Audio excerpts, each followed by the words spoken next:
Artists of today, you're existing in the moment of memes and short attention spans, where music sales are not enough. Profits per stream are a percentage of a penny. And although in a matter of minutes, a viral video can change your circumstances, when your flame fluctuates, what do you have left? At Hip-Hoppreneur, the music industry's first leadership consultancy, we provide you with the tools to answer that question and hone your talent beyond the music, allowing you to define your impact in a more meaningful and sustainable way. That's why we've designed a live streaming series called Discover Success Beyond the Music. The series will introduce artists to 4 key elements: leadership, brand alignment, entrepreneurial development, and power brokering. These factors develop individuality and guide as a blueprint for long-term success beyond the mic, outside the art, and the industry. In this new era, leaders have access to places where many artists won't and where brands get left behind. Register now at thehiphoppreneur.com. Hip-Hoppreneur, because artists mature. Welcome, welcome. I want to thank all of you all for taking time out of your busy schedule to join us for the first installment of a 4-week program, live webinars, live events for June, which happens to be Black Music Month, a very important month historically from a heritage standpoint. That's part of our inheritance. So I want to acknowledge that and express some gratitude that we do this in June at a time when that is being honored. So 4 weeks, we'll be with you every Wednesday, God willing, at 7 p.m. Eastern, the 5th, the 12th, the 19th, and the 26th, to go over each of the service outlines of the Hip-Hoppreneur leadership profile development service. First week, tonight, we're going to talk about leadership, the importance of the leadership profile. Second, we're going to talk about brand alignment next week, Wednesday. And on the 19th, we go into entrepreneurial development, and then we end on power brokering. So we'll be able to introduce how what we're talking about in concept, in principle, and through examples, illustrative examples, how that could actually benefit you in your career, individual, someone that you know who's an artist trying to figure out what to do in an era like this. So my name is Cedric Muhammad. I'm CEO of Hip-Hoppreneur. I'm going to take you briefly through my journey in and outside of the music industry so you can understand why I'm here and why hopefully what we're trying to do can make a difference in a business that's in shambles, but also in the context of our communities that really have not benefited as they should from the wealth that's been generated by the music industry. So 2 things come to mind. I received 2 pieces of advice when I got into the management game. One of them was, artists is dumb. That's an actual quote. Artists is dumb. You will have to show them how to do everything. They will completely depend upon you.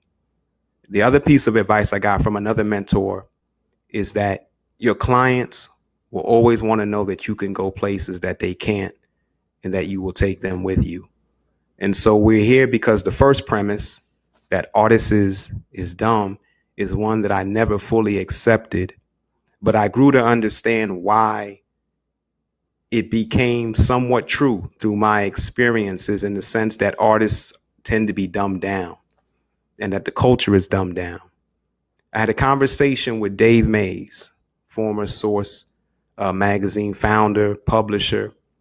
I had a meeting with him once, and we were talking about the culture, the state of the industry. And I asked him, why wasn't Source magazine relevant to someone who had maybe become 20, grew up with the magazine, became 30, etc.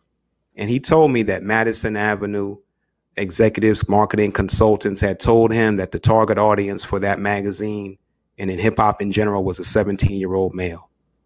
So I've always operated from the premise that immaturity is bred into the culture. It's bred into every single marketing plan. And so you're lost after a run of maybe 2 to 3 to 4 to 5 years when you're relying on your appearance, or you're relying on gossip, or you're relying on sensationalism. The marketing plan inhibits growth over time.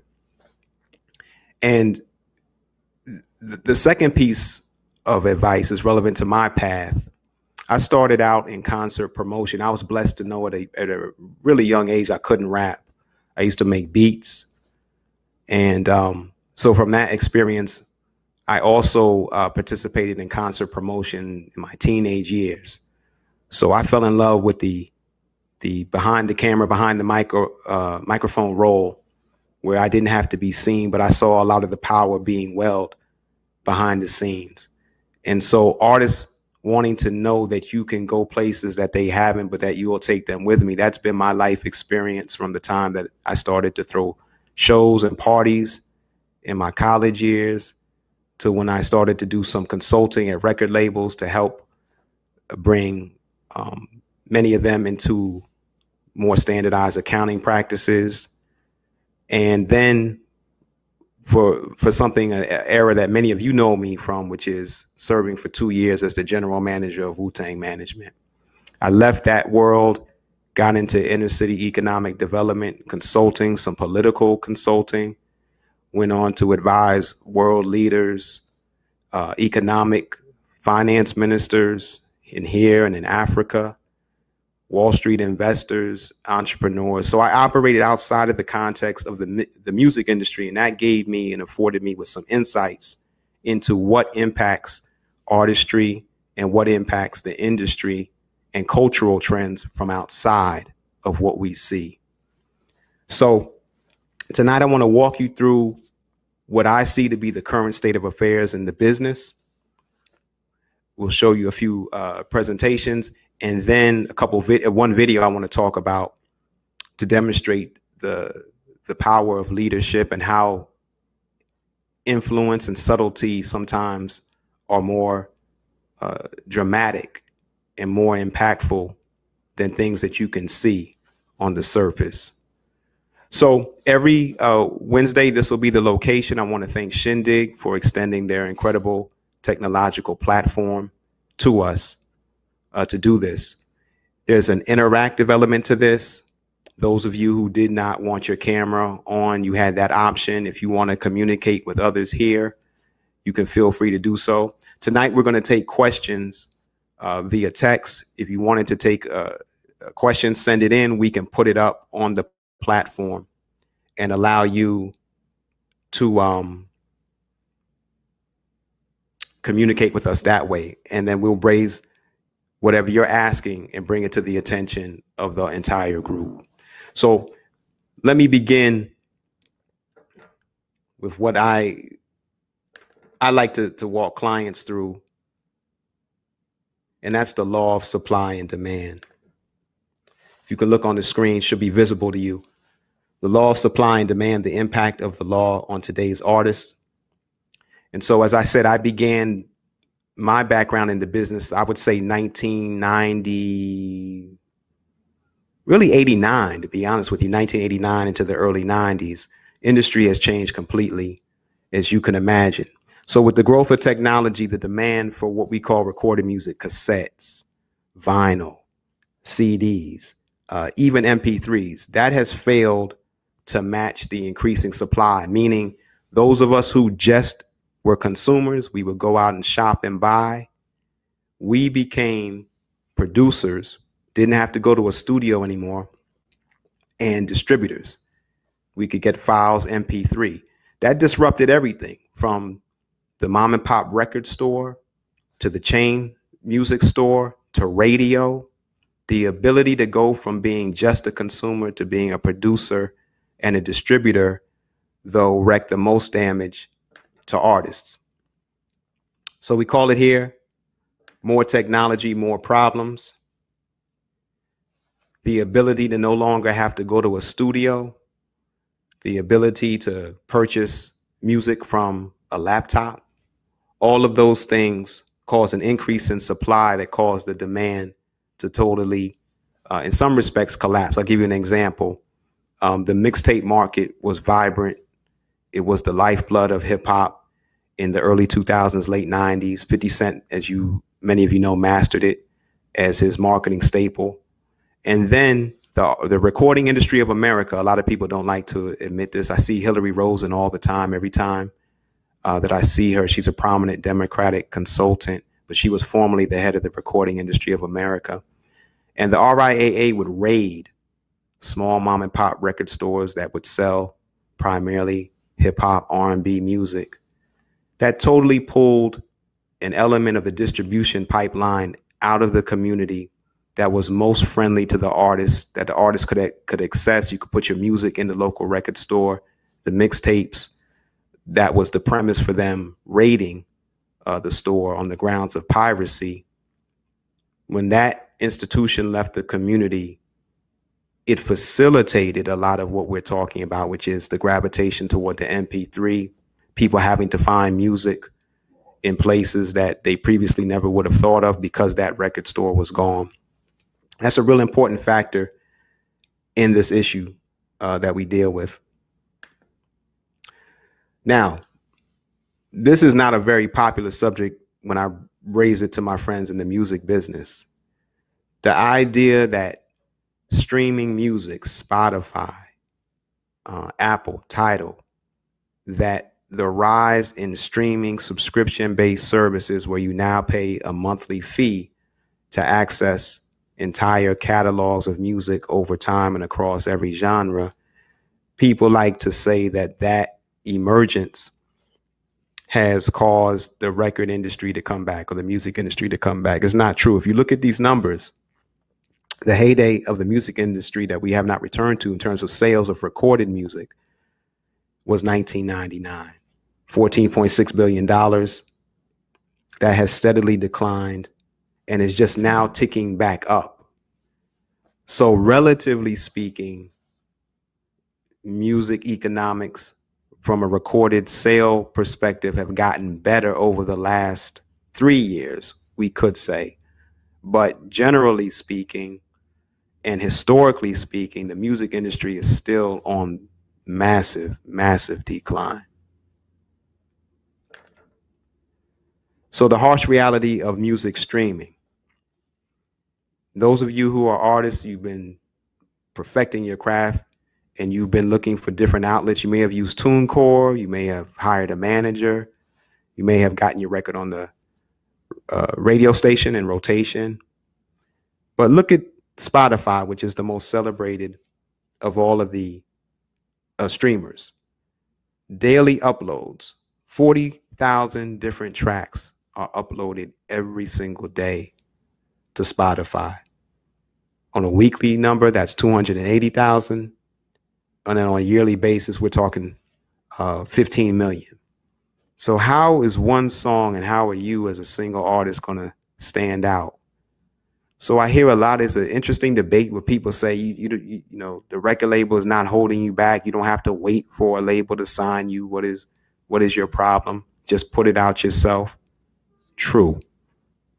There's no justification for waiting on anybody to come to you. But when you say putting it out, the new record label is YouTube, it's Apple, it's Facebook, it's Google, it's Spotify. So you still have to go to another platform to be noticed. And again, I go back to the mom and pop record store as the ultimate reference because that's literally pushing the music yourself.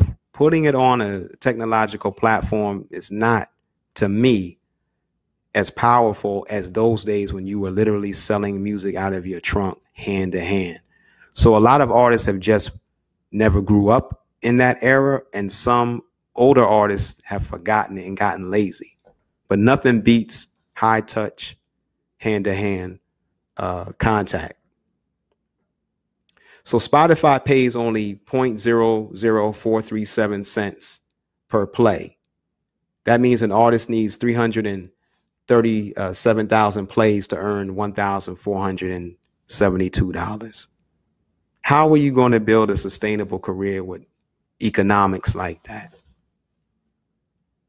And the psychic income of having your music seen and people enjoying it, just it displaces and has become a substitute for real earning power. And so applause, people will give you applause, people will give you reviews, people will give you praise. But the economics are what I'm showing you right now that you can see. That's the harsh reality of music streaming. So as artists, you need a unique approach to distinguish yourselves. You got to do something different. In this era, conversation drives commerce more than music. If you can generate conversation, and I have a lot of friends who have a problem with this. They believe if you get the music right, everything else will flow afterward naturally. I beg to differ. The music can be great, and the music actually is great, and it's more polished, better engineered, better mastered. It's more plastic.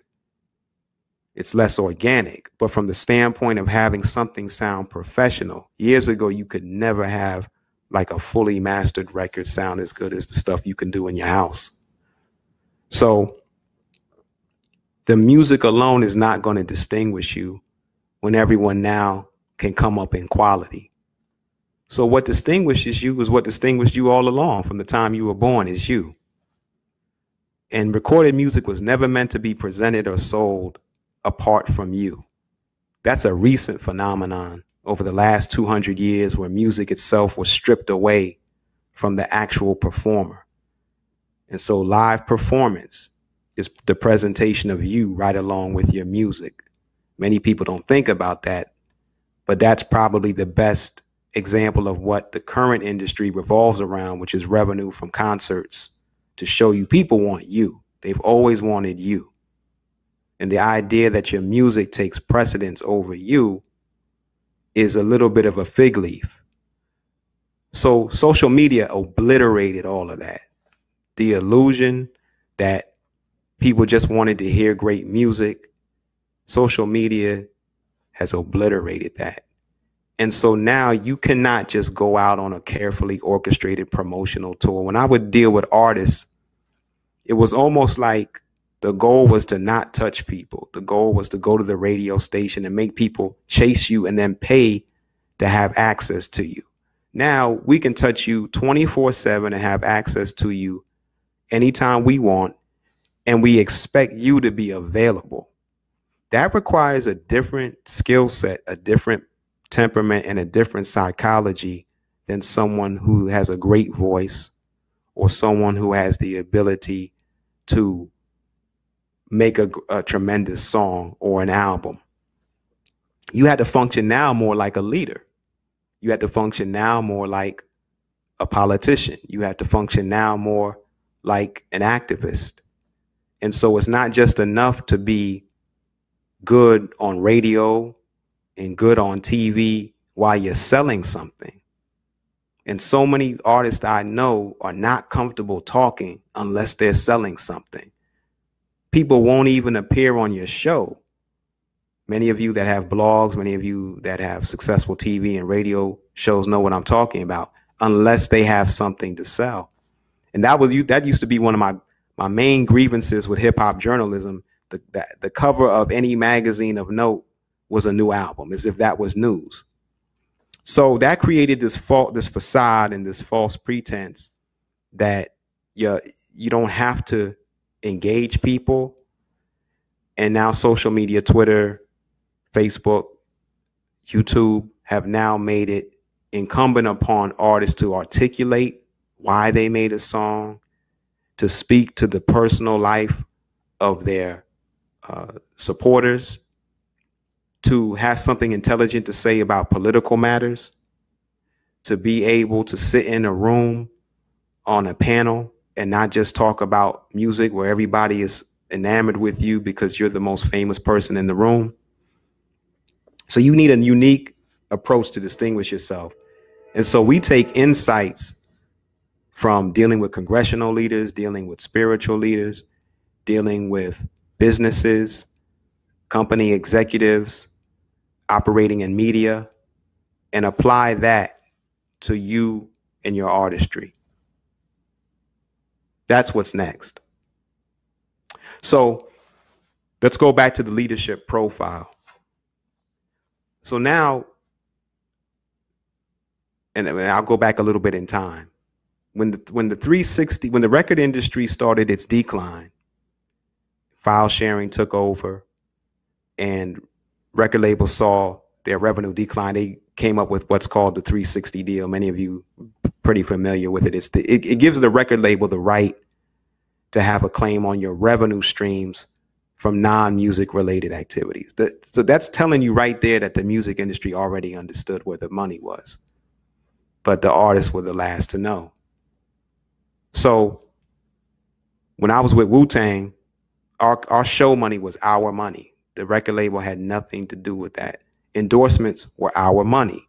Record label had nothing to do with that. Now, record label has a piece and feels that they're entitled to a cut of everything because their argument is that we're making you visible and relevant in other areas, so we should share in that. So I'm just telling artists, flip that psychology and apply it to yourself as a rule of business. So leadership to me is the ability to serve people according to their wants and needs, and to do so in a way that by lifting them up, you too are lifted, and whoever's attached to that person's life, they benefit. And to try to do that purely through the sale of music or a sponsorship of some kind is inadequate. You have to now be able to represent three things: not just a company, but also a cause and a community.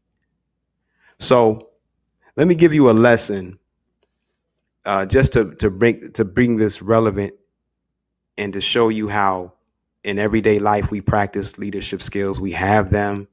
It's almost like being a fish in water. You don't realize you're in water until you're out of it. And it's the same with us. We're breathing in the air and we're not cognizant of it until we're deprived of it. But we're natural born leaders. Anyone can become a leader.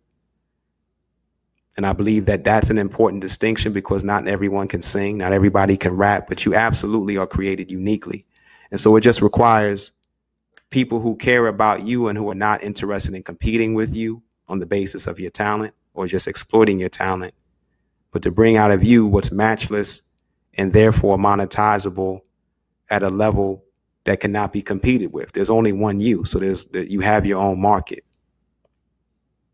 So I want to share with you a funny instance. When I came into the management of Wu-Tang in 1996, I had an experience, and to me, it's just a divine experience. It was fortuitous, whatever you want to call it. There was nothing that I could have done to have orchestrated this and benefited from what Method Man and Raekwon by behavior taught me. Check this out. My best Wu-Tang story is also my most informative. So about 3 months into the job, I book a celebrity party for us to go to in Newark, New Jersey. So the offices were on Bay Street at the time in Staten Island. We got about maybe 6 limos. They're all parked in front of the old Wu-Tang management offices. So I'm excited. I've done my work. The artists are coming in. Some of the entourage and friends have now gathered out front. We're ready to go. We got about an hour to kill. The drama starts. Nobody will get into any of the limos, although we're all present. So I'm trying every technique that I know. I'm interrupting conversations. I'm running up on people. I'm trying to look intensely like urgent. Nothing's working. So finally, we're past the point of being on time. It's no longer possible. I'm standing maybe about 20 yards from Method Man. He's in a corner somewhere. And he yells out to me, he says, "Yo, Ceddy, if you want everybody to get into the limo, Chef has to go in first." Chef is Raekwon. I look in the middle. of all of the bodies, Raekwon is there. I walk up to Ray and very gingerly, because Ray always looks like you might possibly be bothering him. And Ray once said to me, "What good is you?" So I had been scarred. Go up to Ray. I don't think I'm gonna get a "what good is you," but I'm clearly interrupting. So I say, "Ray, we're gonna be late if you don't get into the limo." He said, "All right, bet." No lie, he gets into the limo. Within 3 minutes, every single person in that parking lot is in a limo.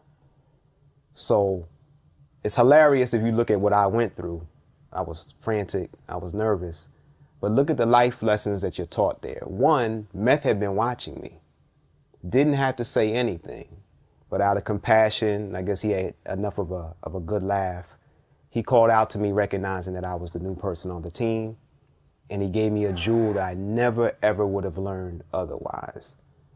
So even though Method Man may have been the out front figure, the one that you see with people constantly interacting, full of energy, he recognized that the catalyst and to some degree the heart and soul of the group and the opinion leader was Raekwon. That was brilliant, that was insightful, that was very helpful to me. And then for Raekwon to know that it was true and to not abuse that, that was interesting. But literally he got into the limo and everybody else followed suit. And I don't believe that everyone was looking at Raekwon. I believe maybe the 3 or 4 people around him were looking at him, but the energy that you could feel, everyone just naturally fell into line. Big lesson, hilarious story, but that's my ultimate Wu-Tang story, and I can use that, and I do use that with people all the time to talk about leadership qualities. So that's a great story, and I've written about it before, but the point I'll run down. I want you all to send in questions, any written questions that you have, please begin to type those in. The key to that was really Method Man, because I had not seen him. He literally was in a corner. I wish I could show you the old Bay Street office in Staten Island. So he was able to observe everybody. And that's an important point about leadership. He had perspective. He was in a position to see everybody in the parking lot. So, but there had been some history there. So the clan wasn't, created overnight. Raekwon just naturally has those qualities. Ghostface too, if you have been around him and you know. So Method Man did not have to say anything to me. That says a lot about him. And then when I approached Raekwon and Raekwon immediately got in the limo, that showed that he was aware of his power, the whole nine. So each of us has that ability in ourselves. There's some innate magnetism that we have. You can call it charisma, but it's really I prefer the word magnetism, because there's something about you that people can't help but be attracted to. And so learning your power and learning how to master that and then apply it to your artistry in a way that is good for your artistry and good for your community and good for your people and allows you to make the most money. That's what Hip-Hoppreneur is all about. We're looking for that trifecta. We're looking to be able to line up the knowledge of self with a talent, with a skill and interest and an audience, and then to do it over time consistently, and then to create the rewards for the artist monetarily that don't disconnect them from their community. The reason why so many artists go broke so quickly is because the success that they've gained over time increasingly disconnects them from their community.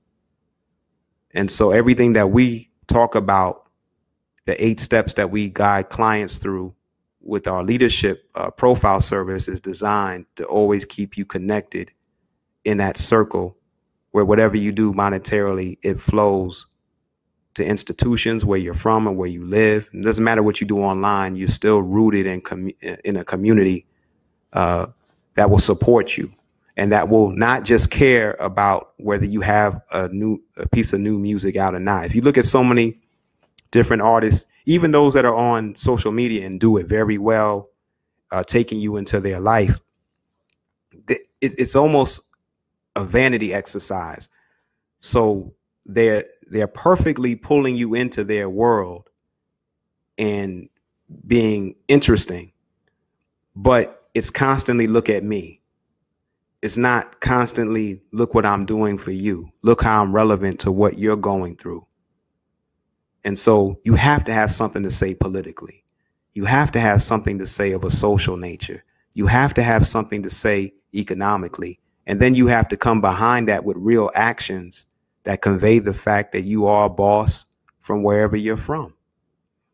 And so much of the fascination with criminal entrepreneurship and the culture is rooted in something very good. It's the idea that the old gangster, the hustler, the number runner, the banker in the community, they serve the community. And so artists take on that persona, but they never really apply it. So it becomes material for music creatively, where you use the drug dealer metaphor, you use the criminal entrepreneur metaphor, but in real life, we can't find any institutions that you may have built or fed or watered over time that you leave behind in the community as a legacy. So that disconnect is a lot of what we help clients with. So I'm going to take a question. Again, just send something through the question box. You can just type it in. It doesn't have to be long. And I look forward to engaging you. Okay, Chris has a question. Let me pull it up here. I can read most of it, Chris. He says, how challenging was it to find alignment with hip hop, entertainment, government, community, and business as a consultant? Wow, that's a great question. So I had to live what I'm trying to serve others with. I would say that the alignment started with me recognizing that human nature was the glue to everything. It wouldn't matter, Chris, whether it was entertainment, government, community, or business. It starts with a human being. Human being is the unit of any society. So if you start with some grasp of human nature and you can connect it to the cycles of societal patterns, then you can work in technology. You can be relevant, I should say, in art. You can be relevant in science. You can be relevant in politics. And so that was kind of like the glue. And then if you, the area that I would ask you to study, Chris, and I would encourage you to go into would be marketing. Because marketing, even though a lot of it is superficial and fluff and not really necessarily based upon good practices, it does force you to deal with the psychology of a human being, why they make a decision, why they can only remember a certain amount of items, why there's usually three products in any particular category. And the other good thing that's relevant about marketing, Chris, is that most artists can't think outside of themselves, and they don't realize how much of other people are in them. They either don't know it because they're absorbed, or they don't realize that their influences naturally have become part of them. So some of the hardest conversations I had with people, with artists, were, look, you do sound just like so-and-so, or you are perceived to be literally a carbon copy of this particular artist. So then it goes back to, how do you differentiate yourself? So I had to wrestle with that. People that know me from politics would not necessarily know me from my activist work. And people who knew me from art wouldn't know me in the business world. Please send in any other questions. I want to go through. Thank you, Chris. I want to go through talking about our service line, the leadership profile. It's 8 steps to it. that we walk clients through. But the premise is what you see right there: selling sound versus serving people. When Beyonce's album came out a few weeks ago, or you can pick the artist, it wouldn't matter. Generally now the release date tends to be on Friday. People drop on Fridays. It used to be Tuesdays. By that next week, maybe within 3 days, the conversation around the songs dies down. You could bear me witness, you could disagree with me. But I find now that the album release or the song release is, the life cycle of it is, it's gone from months down to hours in some cases. So if you look at the Pusha T, Drake battle, that was all conversation. The music would come out, people would dissect the lyrics and the flow, and then for a week, the conversation would be about the contents, would be about whatever supporting statements they made. These are like politicians. So like a debate now. So you have to get more into that debate mode. So we're talking about selling sound versus serving people. That's the conversation aspect. The second part is, are you really relevant to the lives of your fan? So we take the emphasis off of selling sound. So the point is to distinguish yourself from your peers, but to not be so different that you're disconnected. Because some people believe that the only way that you can be special is to be away from, detached from. No, it's being beautifully unique in a circle where you're not above or away from people, you're a part of a whole. And so that's why the fundamental question I'll ask any client is, what are you doing in the community where you're from? What are you doing in the community where you live? Is the relationship between you and the consumer base, the fan, purely revolving around them buying your music? Because if it is, you have a very short career. Somebody else will come along and just supply them the same want. But if you're relevant to their food, their clothing, their shelter, then you live on. One of the things that I did when I was with Wu-Tang was I helped arrange what we would call the Feast of the 12 Jewels. It was RZA's vision. Divine was a big proponent of it, and I executed the actual on the ground event. You know, food, clothing, shelter. These are all principles that the event was around. Was no music played. We would bring in members from street organizations. We would bring in community leaders. They would speak. Something simple that you can do as an artist is just bring people together to break bread and have conversation. Again, not to sell them something, because I do see some artists having conversations and convening people, but the motive is still commercialization of the art. Deep down, that's ultimately what they want to do.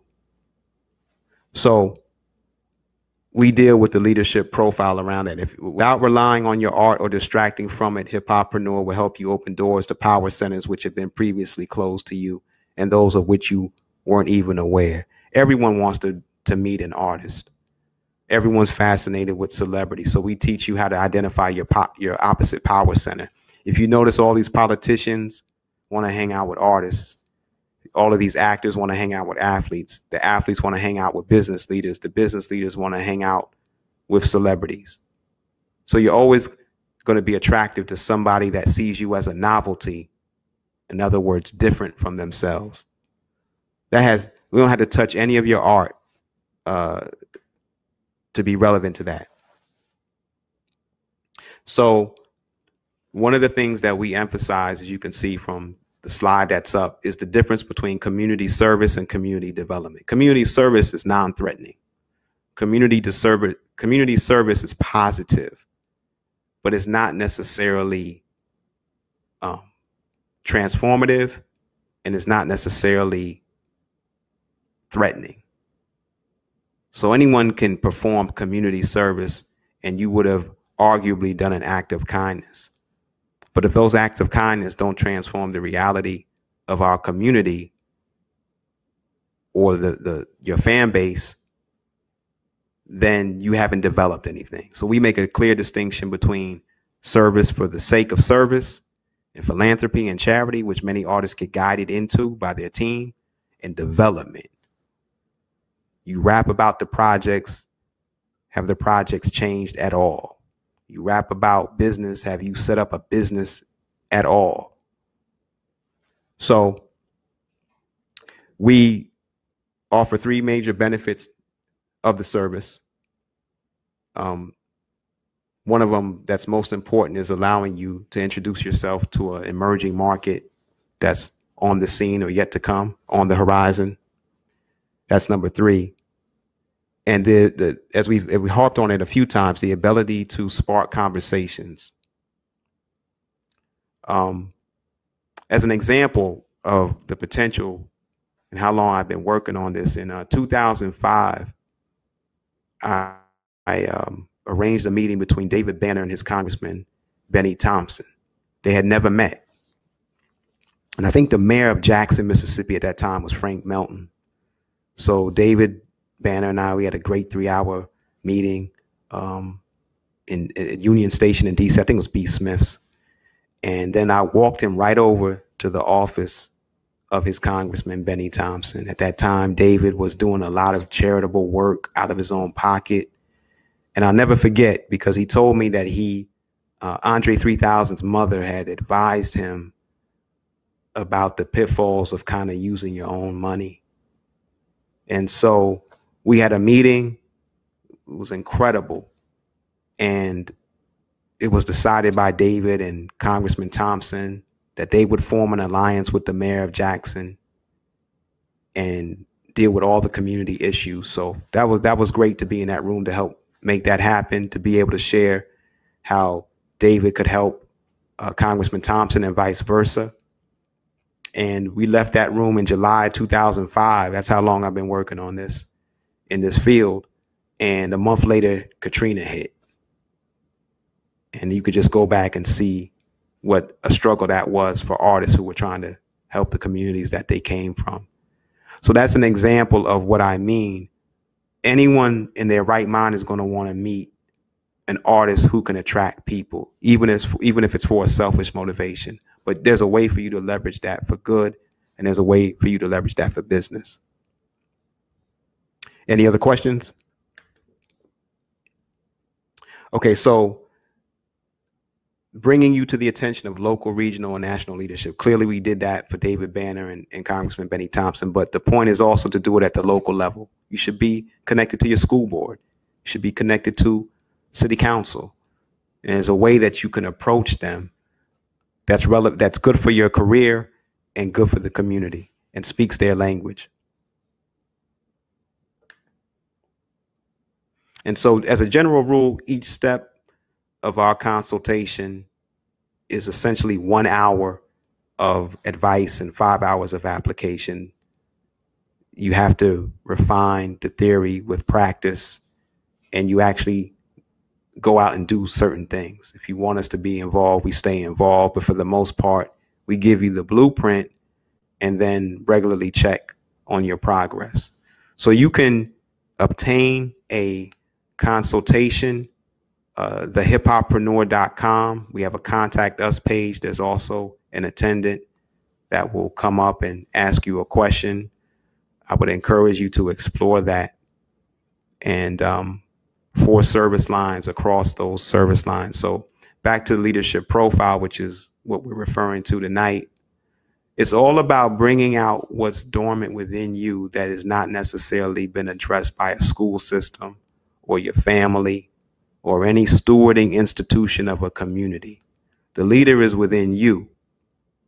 And so it's not to make you aspire to be someone who's already out front.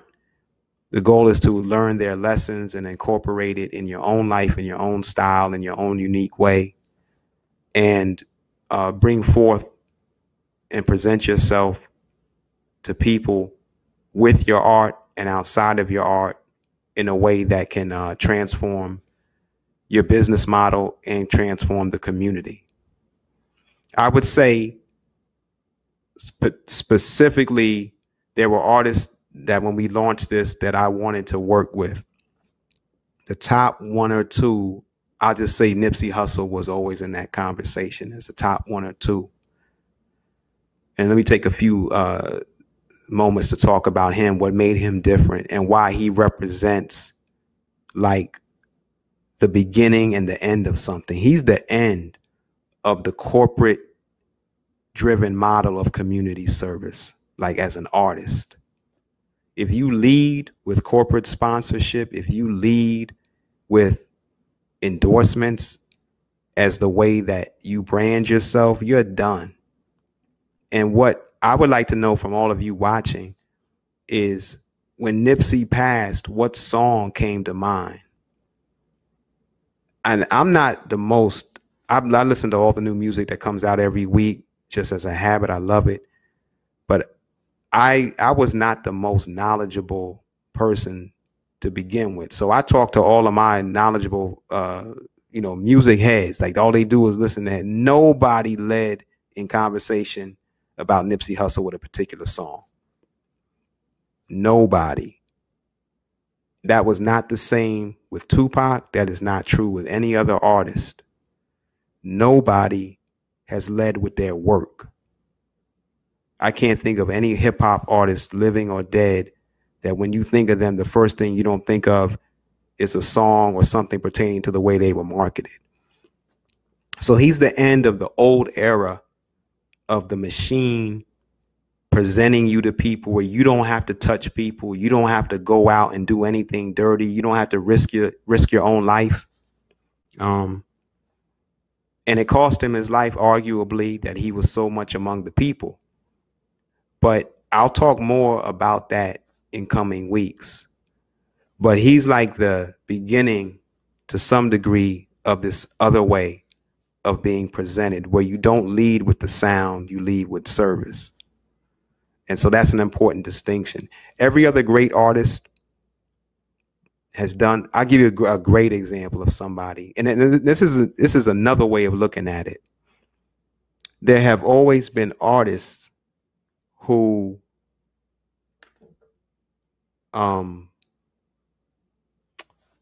did community service, but it didn't fit their imaging. So this will show you the two ways that this can work.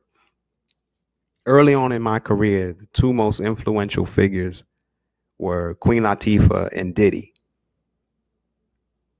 They went out of their way to stay rooted in the community, to hire people from the community, but they weren't, I would say in the case of Puffy, Diddy now, he was not really known as like the pro-black or pro-community guy, but his business practices in terms of who he hired and the energy in his office, I was in there for months and I saw the opportunities that he gave people. That means more to me than an artist who will put all type of rhetoric about what needs to be done, but doesn't have the ability to actually institute it, build an institutional lead that way. Queen Latifah, her lyrics were, you could say, more conscious than what Bad Boy was putting out.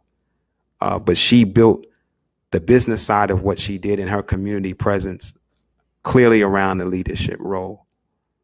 But again, if people are only concerned with the music, or if you as an artist or as a mogul or as a business entity are not comfortable presenting that side, a lot of the great works that people do, no one even knows about, because they don't know how to make it publicly known in a way that doesn't seem vain, but also out of fear, in a way that it doesn't threaten their image. And so again, it goes back to the lesson of breeding immaturity into the culture, where you only want to lead and market with something that's superficial. So you can sign up for a consultation, the hiphoppreneur.com, our contact page, or the attendant that will ask you a question. Chris has another question. I appreciate that. Chris says, when you serve a population who has the talent, the passion, but lacks resources to invest in advice and other services, what would be, and there's a part of the question I can't see there, Chris, but you have talent and passion, but you lack resources. So that's the formula right there. in any business revolves around idea, network, money. If you have the idea and the talent, the easiest part is getting the money, believe it or not. So you have to organize what you have, and you have to know how to present it. So I'll give you an example. When you want to raise money for a business, nobody has time to read a 20-something page business plan. Now, I know that everything that we're taught tells you to go get a textbook, go get, financial software, and then put it all together. No, you have to be able to present it in no more than a page or two, maybe 3 at the most. And then you have to do what's called an elevator pitch, or what some people call a stadium pitch. Deliver the message in 1 minute, get to the point, what's the core story, etc. Really don't even have that long. So I think if you can present whatever the passion and talent is in a context that people can accept, the resources are there. Also, on week 3, we're going to talk more about entrepreneurial development, because to totally rely on a record label or a manager or an agent to build a business for you, the infrastructure that you rely on for your art, it's inadequate in most cases for what you need to build something on the ground or to build a business structure. I hear so many people talk about their team, my team. The team is really a bunch of people who are there to serve them. So if you're hiring people on the basis of what they do to sell recorded music, that team probably not going to be the team that you need to set up something that's going to last after your career is over. So knowing how to look at personality types, there's 9 personality types in business.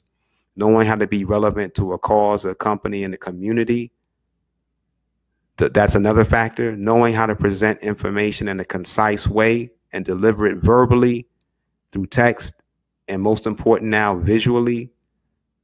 These are all like the skill sets that we work on to accommodate, or complement, I should say, the artistic side of what you do. So hopefully that gets to your point, Chris. If there aren't any more questions, I'm going to close out with this. Each one of us can remember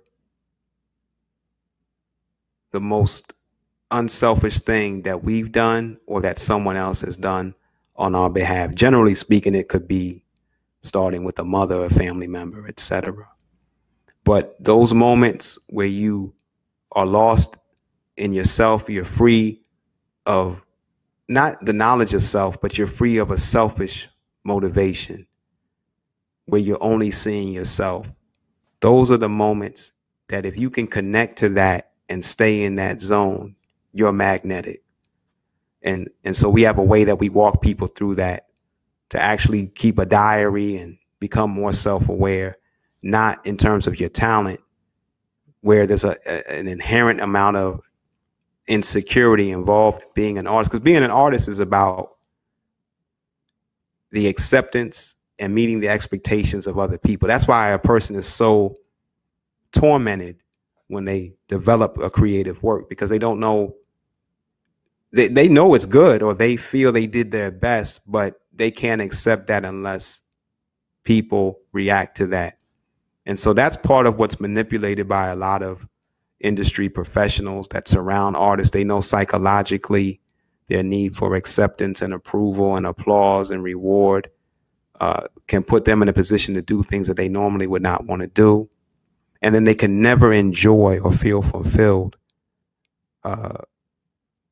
and consider themselves successful, because they don't have a definition that would begin with them being fulfilled the day that they brought themselves to create the work, or to the studio, or the day it was released. You have to find some peace of mind, some comfortable silence, some least excitable state, some level of confidence and awareness that brings you into oneness with yourself, the people, and the universe. So that's going to do it. If there's any final questions, I'll take them. Next week, we come back. We deal with brand alignment. I'm going to be talking soon about Jay-Z's designation as the first hip hop billionaire in a way that I think is different. So stay tuned for that. Follow us at the Hip-Hoppreneur.com, our YouTube channel, the Hip-Hoppreneur. I just spoke and did a review about the Wu-Tang documentary. I shared some things that I think are unique and not previously known, definitely not covered in the documentary, on some relevant subjects. Their career is one that is essential to study. And so I encourage people to watch the documentary and our videos as well. So next week, this time, I want to say thanks to all of you. Chris, thank you for your questions. And we can continue to have this dialogue. I will see you all next Wednesday, 7 p.m. And there's no game that night. So all of you NBA fans, please, there's no excuse. If there is a game, it's before it comes on after we're done. So again, my best wishes to all of you. Thank you, Beverly. Thank you. All of you that attended, please spread the word, and a recording of this will be made available. Take care, everybody. Good night.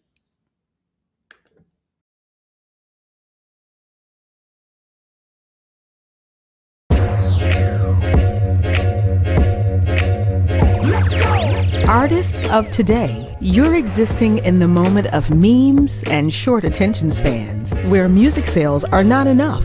Profits per stream are a percentage of a penny. And although in a matter of minutes, a viral video can change your circumstances, when your flame fluctuates, what do you have left? At Hip-Hoppreneur, the music industry's first leadership consultancy, we provide you with the tools to answer that question and hone your talent beyond the music, allowing you to define your impact in a more meaningful and sustainable way.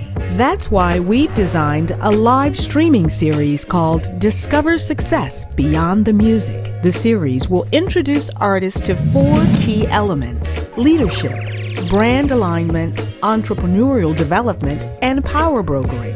These factors develop individuality and guide as a blueprint for long-term success beyond the mic, outside the art, and the industry. In this new era, leaders have access to places where many artists won't and where brands get left behind. Register now at the Hip-Hoppreneur.com. Hip-Hoppreneur, because artists mature.